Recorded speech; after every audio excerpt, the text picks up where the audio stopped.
Cycle দিছে আমাকে, আমি যেন চালাই যদি তো আমাকে আসাতে পারি। এখন আমি সাইকেল চালাই এত ক্লান্ত হয়েছি, এখন আর সাইকেলে প্যাডেল পাচ্ছে, বুঝছেন, এনার্জি বা শক্তি করে নাই। হ্যাঁ, এই জন্য হেঁটে যাইতেছি। এই যে দেখেন আঁকা বাঁকা রাস্তা গ্রামের ভিতর দিয়া।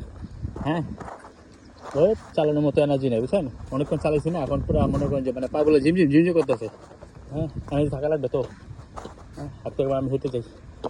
খুবই পাখি, এর থেকে আমি যদি 3 ঘন্টা কাম করতাম, হ্যাঁ, তারপরে মনে করেন যে এত কষ্ট লাগতো না। যদি সকালে ভালো লাগে, সকালে তো মানে মনে করেন যে full fresh mind, fresh energy যাই। আর এখন পুরো ভিজে গেছি। এই যে এখন যাবো বাসায় গিয়ে খাওয়া দাওয়া করে রেস্ট করে 1 ঘন্টা রেস্ট করে আবার অন্য কোথাও সম্ভবত পাঠাবে। সাইকেল শেষ শেষ, তুই আমার সঙ্গে এলি, একটু কষ্ট হয়ে যাচ্ছে, আমারও কষ্ট হয়ে যাচ্ছে। ভালো চাইলে তো আরো ভালো দিতে পারে, অনেক কিছু আছে। হ্যাঁ, আচ্ছা, ইলেকট্রিক